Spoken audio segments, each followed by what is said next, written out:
Welcome back viewers. M Career Plus में अब हम पार्ट 2 सीरीज चेक करेंगे और इसके रिलेटेड कुछ क्वेश्चन डिस्कस करेंगे। ये कौन सी सीरीज है, इसमें कौन कौन से क्वेश्चन डिस्कस हो रहे हैं, इसके लिए आपको पार्ट 1 देखना पड़ेगा। हालांकि आप थंबनेल देखकर समझ गए होंगे कि ये सीरीज किसको रिलेट करती है, लेकिन आई शुड एडवाइज कि आप पहले इसका पार्ट नंबर 1 देखिए। Actually none of the parts relates to each other, किसी का किसी से कोई संबंध है नहीं। All these questions are different previous year question है, तो ज़्यादा आपकी क्यूरियोसिटी को और ना बढ़ा के मैं आपको बता देती हूँ कि ये जो सीरीज़ है ये एमपी में अपकमिंग एग्जाम जो है मध्य प्रदेश व्यापम बोर्ड के द्वारा जो पेपर होने वाले हैं, जिसमें सबसे पहले एमपी सब इंजीनियर का पेपर है जो मई 2022 में एक्सपेक्टेड है, उसके लिए हम क्वेश्चन सीरीज डिस्कस करते हैं। Every day we discuss around 20 to 25 question based on the previous year trends. ये उसका पार्ट नंबर 2 है। पार्ट नंबर 1 आपके डिस्क्रिप्शन इस वीडियो के डिस्क्रिप्शन बॉक्स में भी मेंशन है, आप वहां जाके डू चेक दैट आउट ताकि आपको पता चले कैसे क्वेश्चंस होते हैं। दूसरी बात, ये अलग अलग सोशल मीडिया के प्लेटफॉर्म हैं एम कैरियर प्लस के, जिन पे जाके आप हमारे चैनल को सब्सक्राइब या फॉलो कर सकते हैं ताकि आपको लेटेस्ट अपडेटेड मटेरियल सबसे पहले मिल पाए। यहाँ हम जितने भी क्वेश्चन डिस्कस करेंगे उनका पीडीएफ भी टेलीग्राम पे अपलोड हो जाता है, आप वहाँ से भी जाके डाउनलोड कर सकते हैं। या आप चाहें तो क्वेश्चन बुकलेट फॉर्म में ओएमआर शीट के साथ हार्ड कॉपी भी ऑर्डर कर सकते हैं अपने घर पर ही, just downloading the M Career application from Play Store. यहाँ पे जाके आप पूरा स्टडी मटेरियल कंटेंट ऑर्डर भी कर सकते हैं जो हम यहाँ पढ़ रहे हैं उससे रिलेटेड हार्ड कॉपी में। ओके, आगे बढ़ते हैं।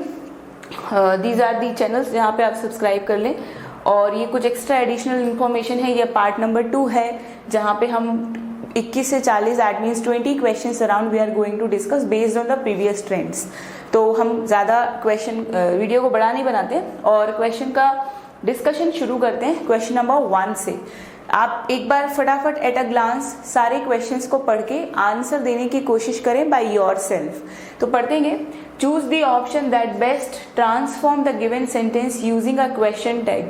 ये क्वेश्चन जो आपसे पूछा गया है, this question was based on the topic question tag. तो क्वेश्चन टैग के क्वेश्चंस को सॉल्व कैसे करना है उसका एक क्विक ट्रिक हम इस वीडियो में देख लेते हैं। हालांकि इन डेप्थ डिस्कशन हम किसी भी चैप्टर या पोर्शन से रिलेटेड यहाँ नहीं कर रहे हैं क्योंकि ये मकसद नहीं है इस सीरीज का। The main motto of this series is discussing as number of questions as we can, जितनी ज़्यादा मात्रा में हम सवाल डिस्कस कर सके, क्योंकि exams are just around the corner, अगले महीने ही पेपर होने को है। We do not have that much time, तो इसलिए क्वेश्चन के ट्रेंड का हम प्रोजेक्शन देख रहे हैं और क्वेश्चन डिस्कस करते हैं। फिर भी मैं आपको थोड़ा थोड़ा शैलो नॉलेज देने की कोशिश करूंगी। क्वेश्चन टैग के क्वेश्चन को सॉल्व करते समय आपको सबसे पहले जो चीज़ देखने की ज़रूरत है वो है type of the question. What does I meant by type of the question? Type of the question may be of 2 or 3 types. यहाँ आपको सिर्फ 2 टाइप के ऊपर ध्यान देना है। पहला टाइप ये है कि या तो क्वेश्चन का पैटर्न अफर्मेटिव हो सकता है। अफर्मेटिव मतलब सकारात्मक। ऐसा कोई सेंटेंस जिसमें आपको कभी इंटरोगेशन या नेगेटिव वर्ड नहीं मिलते हैं उनको हम अफर्मेटिव सेंटेंस बोलते हैं। दूसरा सेंटेंस का कैटेगरी जो आपको ध्यान रखनी चाहिए वो है negative sentence. While solving the questions related to question tag, आपको 2 ही टाइप के क्वेश्चंस की वैरायटी पता होनी चाहिए, affirmative as well as negative. तो अब आप देखिए क्वेश्चन नंबर 21 में जो क्वेश्चन दिया है वो इन दोनों में से कौन सा है? तो आप read the question. They will meet us there. Can you see any negative or question mark word there? You will answer no, I can not. That means this type of sentence relates to affirmative sentence, not an interrogative or a negative one, right? It's an affirmative sentence. Affirmative sentence हम ये क्यों पढ़ रहे हैं? The reason behind discussing all this logic कि जब भी आपसे क्वेश्चन टैग के क्वेश्चंस पूछे जाएं तो आप यदि क्वेश्चन अफर्मेटिव है तो try to make that sentence negative and vice versa is true. मतलब यदि सेंटेंस नेगेटिव है तो आंसर पॉजिटिव देने की कोशिश करेंगे, ठीक है।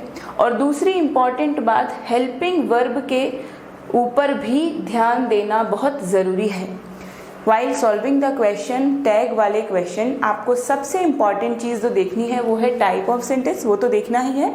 दूसरा कि क्या सेंटेंस में हेल्पिंग वर्ब कौन सा लग रहा है।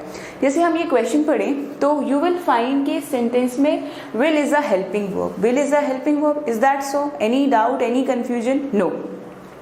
दैट मीन्स यदि हम इस सेंटेंस को इंटरोगेटिव बनाएंगे तो यही वाला हेल्पिंग वर्ब चाहिए, राइट, लेकिन नेगेटिव में चाहिए। दैट मीन्स आपको क्या चाहिए है? Will not. और विल नॉट को इंग्लिश में कैसे बोलते हैं आप सबको पता है, वो वॉन्ट जो है वो हेल्पिंग वर्ब का फॉर्म है और वो है वॉन्ट दे। पर ये क्या मतलब है इस सेंटेंस का? तो ये बहुत ही साधारण भाषा में यदि मैं आपसे कहूँ तो जैसे मैंने आपसे कहा कि कल हम टेस्ट पेपर देने जाएंगे, नहीं जाएंगे क्या? तो आपने पहले क्वेश्चन को पॉजिटिव कहा, फिर उसी को इंटरोगेटिव बनाने के लिए नेगेटिवली क्वेश्चन को स्टेट कर दिया है। This is the simplest logic that question text question follows. Clear है? आगे बढ़ते हैं। सो क्वेश्चन नंबर 21 का करेक्ट आंसर है option number 3। Moving forward, one more important thing, आप इस वीडियो के कमेंट सेक्शन में मुझे कमेंट करके ज़रूर बताएं कि आप किस लेवल तक क्वेश्चंस के सॉल्यूशन का डिस्कशन चाहते हैं। जैसे हमने क्वेश्चन नंबर 21 में किया, क्या आपको उतना ही इन डेप्थ नॉलेज चाहिए है, या आप ये कहें कि हमको इतना शैलो नॉलेज है, we just want to collect और gather ample number of questions. आपका मेन कंसर्न है ज़्यादा से ज़्यादा मात्रा में आपके पास क्वेश्चंस गैदर हो जाएं before taking the exam. Just let me know on the comment section, तो हम उसके हिसाब से अपने आगे सीरीज कंटिन्यू करेंगे। क्वेश्चन नंबर 22 का आंसर देने की कोशिश करेंगे। यहाँ आपसे क्या पूछा गया है?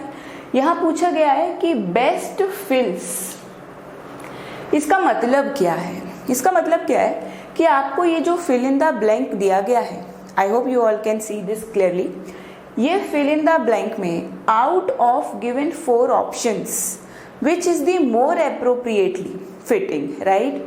तो सबसे पहले, हालांकि this should not be the ultimate concern कि आपको क्वेश्चन सॉल्व करने से पहले उसका चैप्टर पता हो, लेकिन फिर भी ये रिफ्लेक्ट करता है कि आपने अपनी स्टडी बहुत ही फोकस्ड, डेडिकेटेडली और इन डेप्थ की है। आपको सिर्फ व्हाट का आंसर नहीं पता, यू ऑल्सो नो वाई, है ना? जो मैं आप स्टूडेंट से जनरल ऑफलाइन बैच में भी बोलती रहती हूँ कि आपका पूरा ध्यान नॉट ओनली इन इंग्लिश, आप कोई भी सब्जेक्ट विषय पढ़ें तो हमेशा वाई जानने की कोशिश करें rather than what and how, right? तो इस क्वेश्चन में यहाँ फिल इन द ब्लैंक आपको दिया गया है और कहा गया है कि 4 ऑप्शंस में से कोई एक ही सही है। तो read the question and try to answer. It is becoming dash to find a job. नौकरी ढूंढना बड़ा कठिन होता जा रहा है ना? तो आप यदि देखें कठिन होता जा रहा है तो आपको आउट ऑफ गिवन 4 ऑप्शन में कहीं ना कहीं हार्ड वर्ड दिखेगा ही। ऐसा कोई ऑप्शन नहीं है जिसमें हार्ड वर्ड मिसिंग हो, है ना? इसलिए आप ये समझें कि ये क्वेश्चन जो है वो हमने कौन से पार्ट ऑफ स्पीच से डिजाइन करने की कोशिश की है। That chapter is nothing but an adjective. Adjective से हमने ये चैप्टर बनाया। How do we know that? आप यदि क्वेश्चन को ध्यान से देखें तो आपको ये वर्ड दिख रहा है हार्डेस्ट, ये वर्ड दिख रहा है हार्डर, कहीं पर आपको दिख रहा है हार्ड, दिख रहा है। बेसिकली यदि मैं आपसे पूछूं बहुत क्लियरली कि एडजेक्टिव तो ठीक है लेकिन एडजेक्टिव में क्या, तो आप बिना झिझकाए मुझे ये कहेंगे कि मैडम ये डिग्री ऑफ एडजेक्टिव से क्वेश्चन पूछा गया है। It's a very very simple logic, जहाँ हम good, better, best, poor, poorer, poorest ऐसे कुछ वर्ड्स पढ़ते हैं, है ना? क्योंकि कंजंक्शन का पूरा डिस्कशन इस वीडियो में अभी कर पाना पॉसिबल नहीं है, तो हम इसका इन शॉर्ट डिस्कशन देख रहे हैं कि एडजेक्टिव में डिग्री ऑफ एडजेक्टिव से ये क्वेश्चन पूछा गया है, क्योंकि हमको ऑप्शंस को देख करके लिंकेज पता चलता है। अब how do we select the correct answer? तो एक लॉजिक सुन लीजिए। यदि कोई भी एडजेक्टिव किसी भी कंजंक्शन की हेल्प से कनेक्टेड है, यदि आप देखें तो यहाँ 4th ऑप्शन में and is an conjunction, and is a conjunction, इसकी हेल्प से हमने एक जैसे ही एडजेक्टिव को ज्वाइन कर रखा है। तो आपको हमेशा ये याद रखना है कि the degree of both the adjective must be same. कहने का मतलब क्या है? यदि यहाँ हार्डेस्ट एंड हार्डेस्ट होता तो ही ट्रू है, हार्डर एंड हार्डर है तो ही ट्रू है, हार्ड एंड हार्डर है तो ही ट्रू है। दैट मीन्स सेम डिग्री के एडजेक्टिव ही कनेक्टेड रहना चाहिए ना कि क्वेश्चन नंबर 22 के ऑप्शन नंबर 1 की तरह। देखिए ऑप्शन नंबर 1 में क्या हो रहा है, what is the conflict. Option number 1 में एंड कंजंक्शन है तो, लेकिन वो एडजेक्टिव के 2 डिफरेंट डिग्रीज को कंबाइन कर रहा है। If you can see, the hard is a positive degree adjective, on the other hand harder is a comparative degree adjective. Both are distinct to each other, अलग अलग हैं। That should not happen. Degree must be same if both adjective are joined with the help of conjunction. इसका मतलब इस question का सही answer होना चाहिए, what we mark the correct answer for this question must be option number 4, harder and harder. You should answer, it is becoming harder and harder to find a job. It's the absolutely correct answer. Moving forward, question number 23. Question number 23 में again I kept telling you पुराने lecture में भी कि आप 4 important chapters पढ़ें, 4 important chapters पढ़ें। वो 4 कौन कौन से हैं उसके लिए आपको पार्ट 1 देखना पड़ेगा, और पार्ट 1 आपके आई बटन पे पॉपअप हो रहा होगा, आप देख लीजिए वहाँ पे जाके लिंक उस पर क्लिक करके। उन 4 चैप्टर में से preposition is one of those 4 chapters कि आप पढ़ के ही जाएंगे। You can not effort to leave this chapter. Prepositions क्या होते हैं, कैसे पढ़ते हैं, सच वर्ड्स जो इंडिकेशन करते हैं टुवर्ड्स अ प्लेस और towards a specific verb called prepositions. पढ़ते हैं। Are you planning to go out dash a walk dash the rain dash Tom. तो basically all of the 3 blanks are asking for one specific prepositions, है ना। इन सारे 3 fill in the blank में एक ही type का कोई प्रीपोजिशन फिट होगा। वो प्रीपोजिशन क्या है उसके लिए multiple options are given there, ये आपको चूज करना है। अब हम एक आइडिया लेके चलते हैं कि हमको पता नहीं है कि कौन सा करेक्ट आंसर है। What do we do in that situation. आपको कुछ भी नहीं पता तो आप सबसे पहले ये देखिए कि यहाँ ये कौन लिखे गए हैं। आप कहेंगे is a Tom, Tom is a person, yes, और may be a pet, anything could be that, but basically उसके साथ जाने की बात हो रही है, मतलब विथ तो चाहिए in the last given option. जो भी लास्ट प्रीपोजिशन है that to be filled in the question that must be with, वो विथ होना ही चाहिए। तो ऐसे कौन से ऑप्शन है जहां विथ नहीं है। We first try to eliminate all these options. That is the reason we will eliminate option number 1. Secondly, we also eliminate option number 2, right? Then we left with only 2 options, option number 3 as well as option number 4. Getting the points? Why we are selecting either 3 or 4? क्योंकि हमको पता है Tom के साथ with preposition तो true ही है, बाकी का we don't have any idea for timing। लेकिन आगे देखते हैं।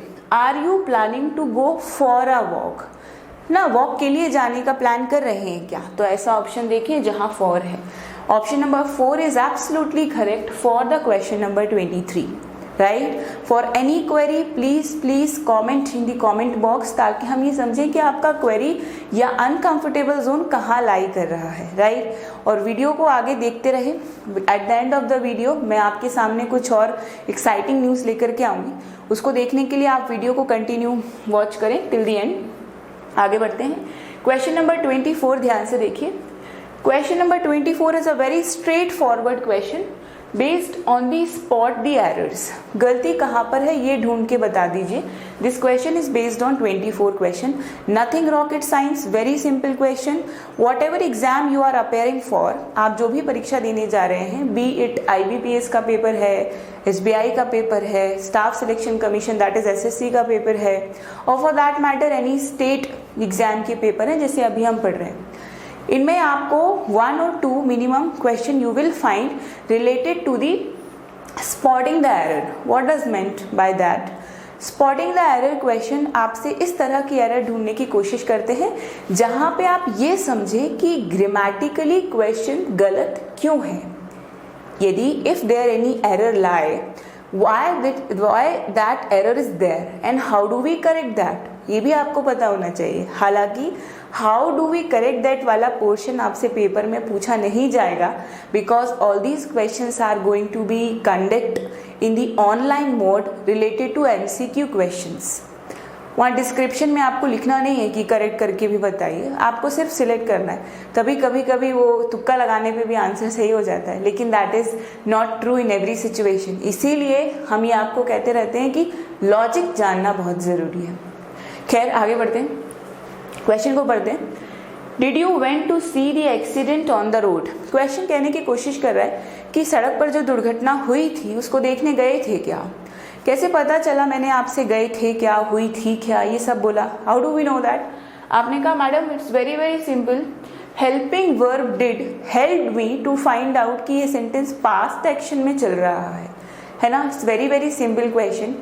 फिर भी आप में से बहुत सारे स्टूडेंट क्योंकि एग्जाम के परफॉर्मेंस प्रेशर में रहते हैं इसीलिए इजी क्वेश्चन भी गलत करके आ जाते हैं। तो बी काम और आपको ये आंसर आते हैं ऐसा सोच के ही चलिए क्वेश्चन को सही करने की कोशिश करते हैं।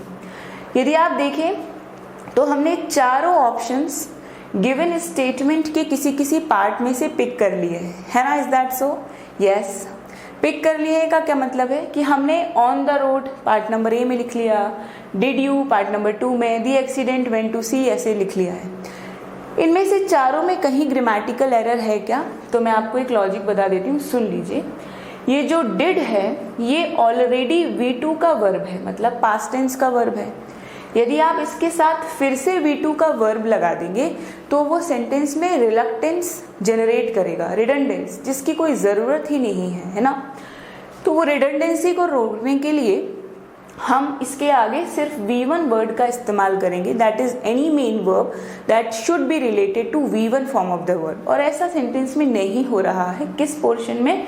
वेंट टू सी। यहाँ वेंट नहीं होना चाहिए, क्या होना चाहिए? गो टू सी, तभी ये सेंटेंस सही होगा।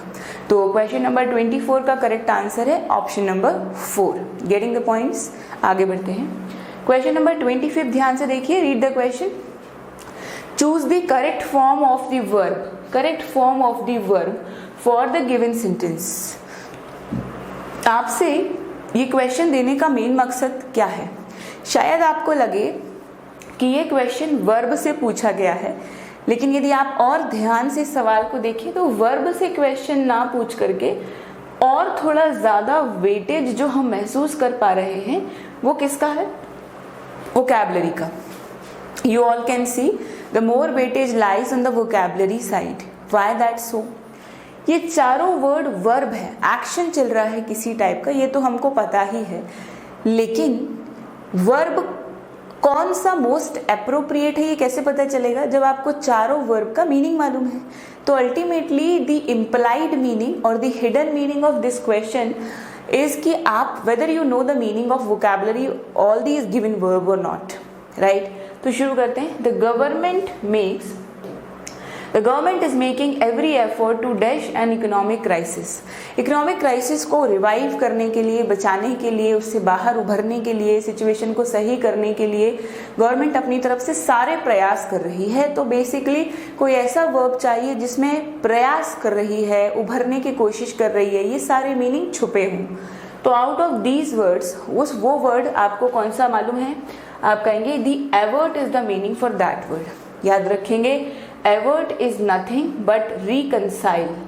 To come back to the normal position is called avert.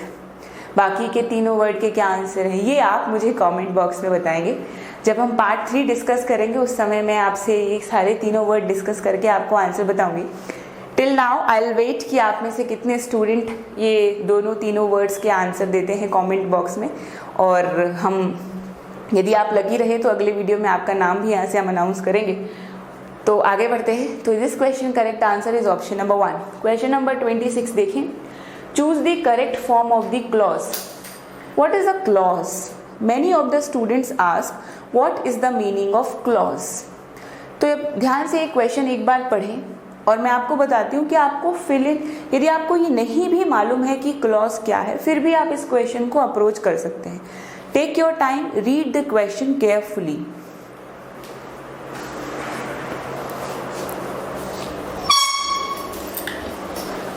I hope you are able to understand the question. देखिए ध्यान से, इफ एनीबडी आस्क कि व्हाट इज द क्लॉज और यू मे गेट कंफ्यूज कि clause क्या होता है, तो ध्यान से सुने। क्लॉज किसी भी सेंटेंस में आने वाला ऐसा इंडिपेंडेंट और डिपेंडेंट पोर्शन होता है जिसका अपने आप में कुछ मीनिंग हो भी सकता है और कभी कभी मीनिंग नहीं भी हो सकता है। Basically a part of the sentence that has an independent meaning और may not have an independent meaning call a clause. Conjunction के चैप्टर में हम ये बहुत डिटेल में पढ़ते हैं। यदि आपको इंग्लिश में पूरा इन डेप्थ नॉलेज ग्रामर का, वोकैबुलरी का, chapter wise chapter, portion wise portion पढ़ना है तो आप M Career Plus application download कर लें गूगल प्ले स्टोर से। मैं डिस्क्रिप्शन बॉक्स में डायरेक्ट इंग्लिश कोर्स की लिंक प्लेस कर दूंगी। आप क्लिक करते से ही इंग्लिश कोर्स पे पहुंच जाएंगे। वहां आपको एक 1-1.5 घंटे का आई गेस डेमो मिलेगा, फ्री है। उसको देख करके आप इत्मीनान से थोड़ा समय लगाएं, समझें कि कैसे क्वेश्चन सॉल्व होते हैं, फिर आप ज्वाइन कर सकते हैं इफ़ यू वांट।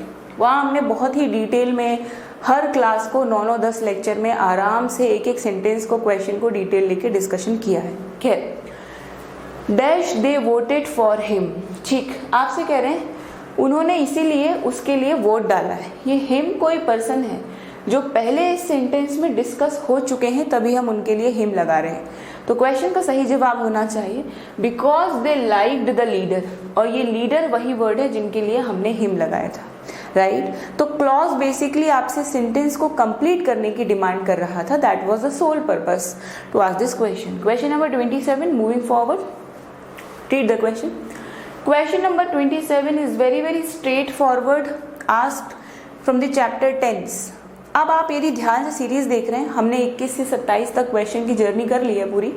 आपको ये अभी तक महसूस होने लगा होगा कि हर क्वेश्चन जो है, every next question relates to different chapter of the English grammar और vocabulary for that matter, है ना। हर नया चैप्टर इंग्लिश के नए किसी क्वेश्चन, नए चैप्टर को रिलेट करता है। कभी प्रीपोजिशन से रिलेटेड क्वेश्चंस होते हैं, हमने आर्टिकल से रिलेटेड कुछ क्वेश्चन सॉल्व किए हैं, एडजेक्टिव से भी रिलेटेड क्वेश्चन सॉल्व किए। अभी हम जो क्वेश्चन सॉल्व करने जा रहे हैं, question number 27, it is based on tense. आप देख सकते हैं।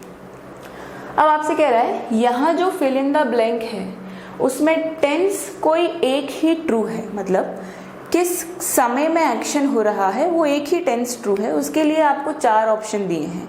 क्योंकि एक ही टेंस ट्रू है इसलिए 4 ऑप्शन में 4 डिफरेंट टेंस दिए होंगे। तो पहले हम देख लें कि आपकी कितनी एबिलिटीज हैं। Had been becoming relates to which tense, तो आप कहेंगे this relates to past perfect continuous tense. This is the indication of past perfect continuous tense. Getting the point? आगे, was becoming is very simple, nothing but past continuous. This is past continuous. Has become is nothing but present perfect. Present perfect, and this is as simple as present tense. Present tense. तो question पढ़ते हैं। Today a petrol pump dash much more than just a fuel stop. कह रहे हैं आज के समय में पेट्रोल पंप सिर्फ एक फ्यूल स्टॉप नहीं है, उससे भी कहीं ज़्यादा इम्पॉर्टेंट चीज़ बन गया है। आपकी रोज़मर्रा की ज़िंदगी उससे रिलेट करती है। At what time you reach office, कितने बजे घर आते हैं, कितना काम करते हैं, ये the rising price of petrol also matters. ये ऐसा बताने की कोशिश कर रहा है। व्हाट इज द हिंट कि इन तीनों में से कौन सा वर्ड लेना चाहिए। आप कहेंगे the hint is today. Today is a very simple और स्ट्रेट फॉरवर्ड हिंट कि आपको कौन सा ऑप्शन लेना चाहिए। Option number 4 is right. आगे बढ़े, क्वेश्चन नंबर 28 देखें। चूज द एप्रो, देखिए again question is asked related to the article. जैसा मैंने अभी आपसे कहा था वही रिफ्लेक्ट हो गया। अब अगला क्वेश्चन आर्टिकल से रिलेटेड पूछा गया है। Article for the given sentence, that police needed an explanation. हमको पता है वॉवेल साउंड होता है तो एन चाहिए। तो देखिए बीच वाले में कहाँ पर एन आ रहा है, बस वही ऑप्शन सही है। यदि आपको कुछ भी नहीं मालूम था तो आपने एलिमिनेशन करके सारे ऑप्शन हटा दिए, क्योंकि बीच वाले फिल इन द ब्लैंक में सिर्फ कौन सा जाएगा, एन। और क्यों जाएगा, क्योंकि जहां पर भी साउंड का प्रोनाउंसिएशन किसी भी वॉवेल की तरफ इंक्लाइंड है, आप ए नहीं लगाते, रादर एन पुट कर देते हैं, राइट। तो the correct answer for this question is the police. अच्छा, पुलिस के सामने दा क्यों लगा रहे हैं, क्योंकि हमको मालूम है दी वाइल टेकिंग द एक्शन कि कौन काम कर रहा था, पहला रीज़न। दूसरा रीज़न, पुलिस एक कलेक्टिव नाउन है, हमने नाउन की क्लास में बहुत डिटेल में ये पढ़ा है। पुलिस मैन होता है तो हम शायद ये लगा सकते हैं। और यहाँ पर अ वेपन सवाल है, the police needed an explanation from him about why he was carrying a weapon. कह रहे हैं पुलिस ने एक्सप्लेनेशन मांगा उससे कि वो अपने साथ हथियार क्यों लेके चल रहा है। ऐसा आगे बढ़ते हैं, क्वेश्चन नंबर 29 की तरफ आगे बढ़े। The question related to conjunction, I will dash come for the party pick you up from home. अब क्वेश्चन है कि यहाँ जितने भी ऑप्शंस आपको दिए गए हैं फॉर श्योर किसको बिलोंग करते होंगे, कंजंक्शन को, क्योंकि क्वेश्चन ही कंजंक्शन के ऊपर बनाया गया है, तो फॉर ऑब्वियस रीजंस सारे ऑप्शन कंजंक्शंस ही होंगे।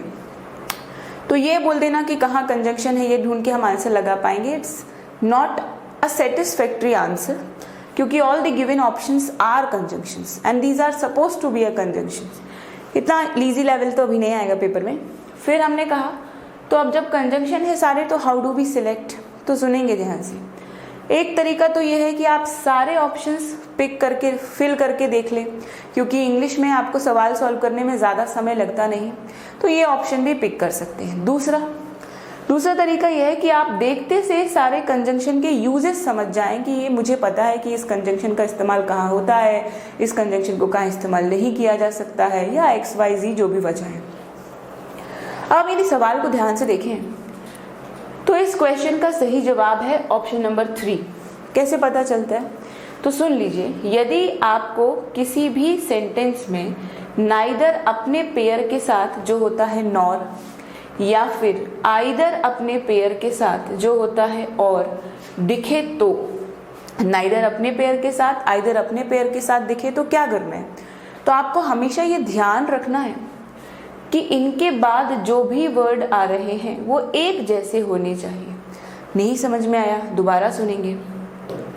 एक जैसे होना चाहिए का क्या मतलब है, जैसे मैंने आपसे कहा, मान लीजिए इस क्वेश्चन का सही जवाब है नाइदर और nor, that is option number 3।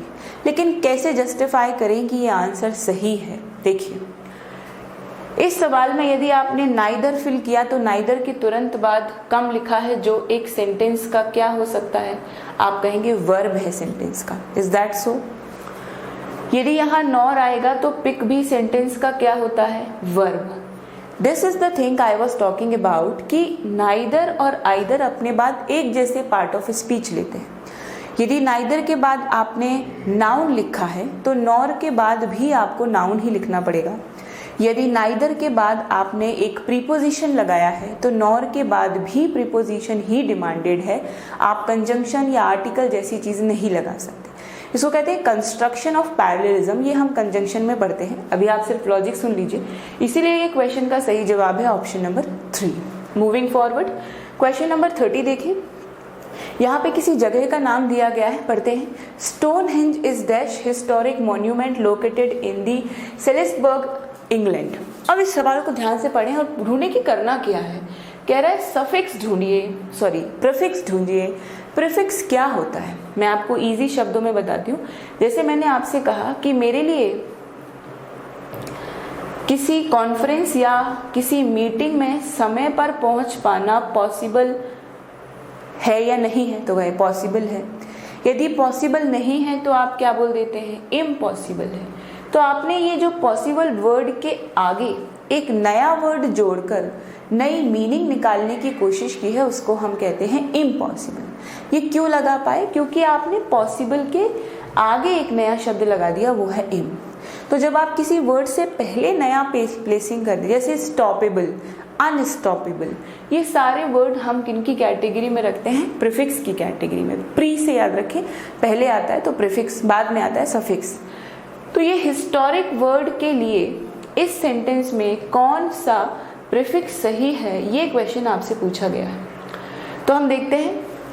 अनहिस्टोरिक कुछ होगा क्या? अनहिस्टोरिक मतलब मैडम कुछ मीनिंग ही नहीं निकलता, गलत वर्ड है।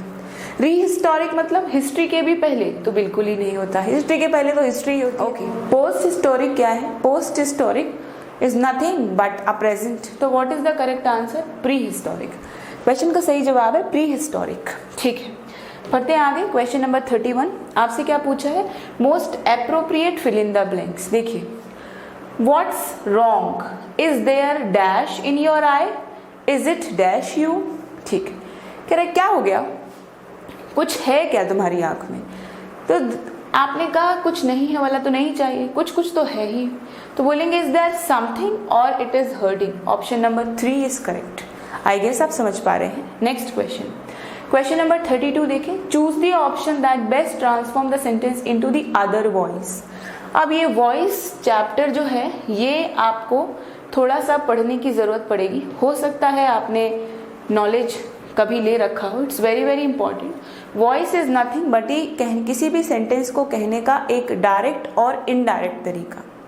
जैसे मैंने आपसे कहा कि राम पोयम लिखता है, फिर आपसे कहा पोयम राम के द्वारा लिखी जाती है। पहला जो सेंटेंस है जहां मैंने आपसे कहा है कि राम पोयम लिखता है, वहां मेरा इंपॉर्टेंस कौन लिखता है इसके ऊपर ज्यादा है रादर देन क्या लिखता है, इसलिए मैंने राम को पहले लिखा है सेंटेंस में। जबकि जो दूसरा वे ऑफ टॉकिंग है, दूसरा तरीका है, वहां पे मैं आपसे कह रही हूँ पोयम राम द्वारा लिखी जाती है, वहां क्या लिखा जाता है that is important rather than कौन लिखता है, इसलिए मैंने पोयम को आगे लिखा। This is nothing but an active and a passive voice. Active voice में सेंटेंस में सब्जेक्ट को पहले जगह मिलती है और वही सब्जेक्ट जब ऑब्जेक्ट की जगह चला जाए तो वो पैसिव हो जाता है। तो हम ये क्वेश्चन देखते हैं, how did you solve the problem. इस क्वेश्चन को इंटरोगेटिव बनाया गया है, तो इंटरोगेटिव में जब भी क्वेश्चन होता है तो याद रखिए हाउ से शुरू होने वाला क्वेश्चन हाउ से ही पैसिव बनता है। इसका मतलब या तो ऑप्शन 2 सही है या ऑप्शन 3 सही है। देखते हैं, हाउ वॉज द प्रॉब्लम। देखिए ऑप्शन नंबर 2 और 3 प्रॉब्लम तक सेम है, देख सकते हैं। आगे कुछ गलती है, बीइंग बिल्कुल नहीं लगा सकते क्योंकि कंटिन्यूअस में है, और ये सेंटेंस कौन से टेंस में था, आप कहेंगे सिंपल पास्ट, तो पैसिव भी सिंपल पास्ट में होना चाहिए। तो answer for this question is option number 3। Clear. 33, choose the option that correctly spells the word to be filled in the given sentence. Spelling पूछी गई, try to fill the question. Can you dash the babies please, right. इस सवाल में आपको कुछ नहीं करना है, बस कुछ करेक्ट स्पेलिंग ढूंढने की कोशिश करनी है। तो आप मुझे एक क्वेश्चन थोड़ी क्यूरियोसिटी में फटाफट आंसर बताएं कमेंट में। क्वेश्चन नंबर 33 का सही जवाब क्या है। हम अगली क्लास में 33 को फिर से डिस्कस करेंगे।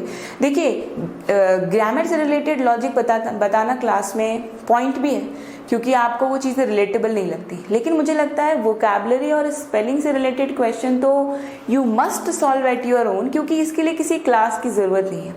तो आप कमेंट बॉक्स में जल्दी से बताएं कि क्वेश्चन नंबर 33 का आंसर क्या है। ये हम अगले सेशन में यहाँ फिर से डिस्कस करेंगे। 34 देखिए फटाफट, choose the option that is closest in the meaning to be highlighted word in the given sentence. Actually इस वर्ड क्वेश्चन में हाईलाइटेड वर्ड देखते हैं किसके बारे में बात चल रही है। There is a phenomenally large, अच्छा आपसे बात करना चाह रहे हैं large growth opportunity in the organise retail industry. तो लेट्स कंसीडर, क्योंकि अंडरलाइन नहीं है तो हम ये फिनोमिनली वर्ड के बारे में बात करना चाहते हैं। इसका मतलब होता है समथिंग दैट इज बहुत ही ज़्यादा, फिनोमिनली मतलब एक्सट्रीमली, बहुत ही ज़्यादा।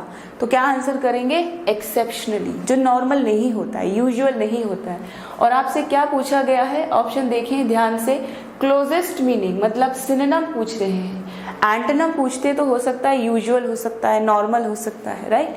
क्वेश्चन नंबर 34 देखिए, choose the correct form of the tense. Again आपसे टेंस पूछा गया फॉर द गिवन सेंटेंस। पढ़ें सवाल।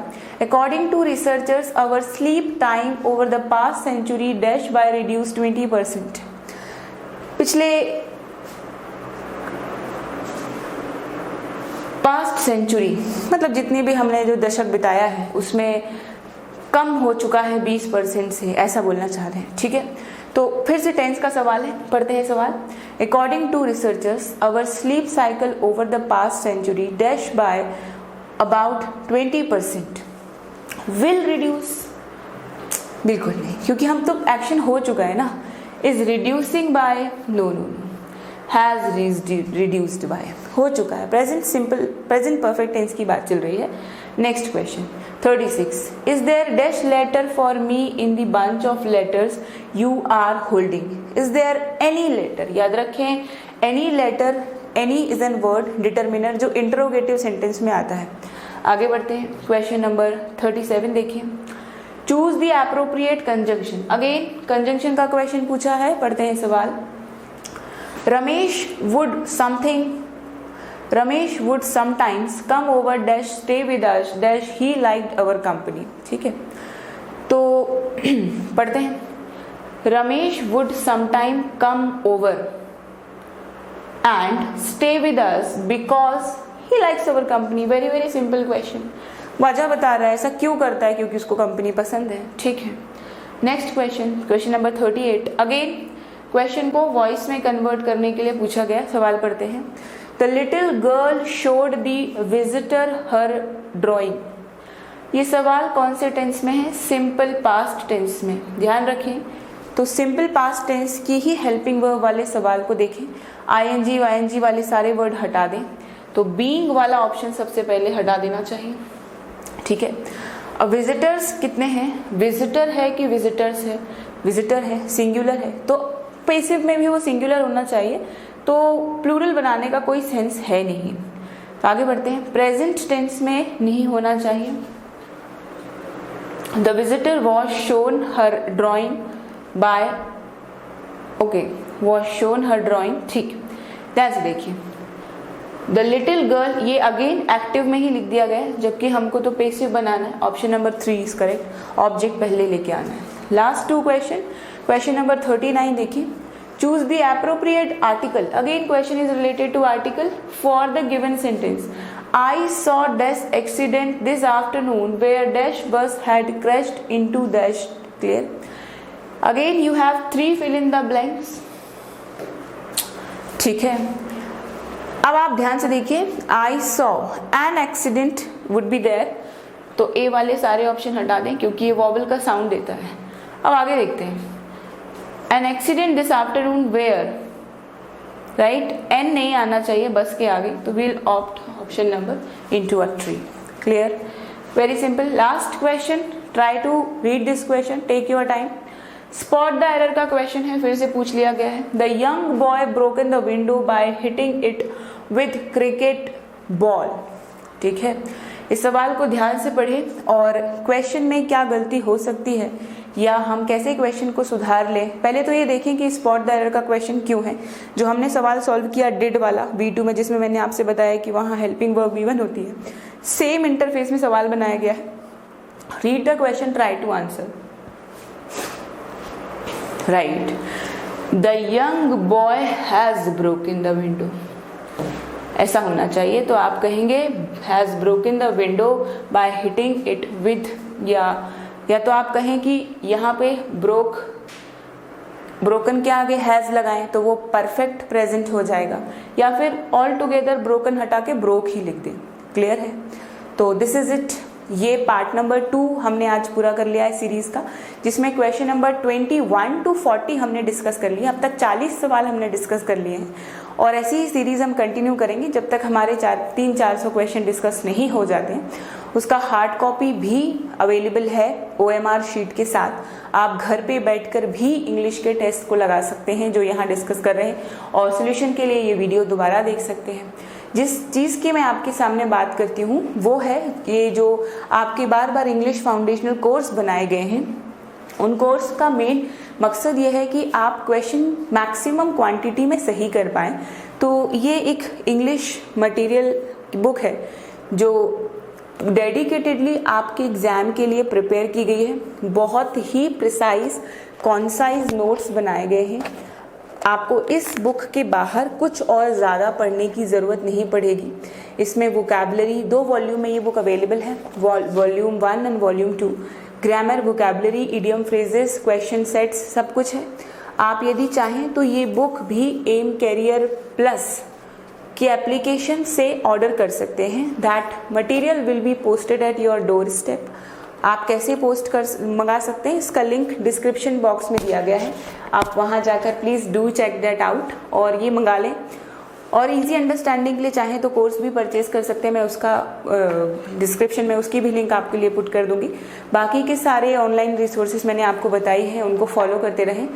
तो टिल देन पढ़ाई करते रहें, ध्यान से पढ़ते रहें और मैक्सिमम स्कोर करने की कोशिश करें।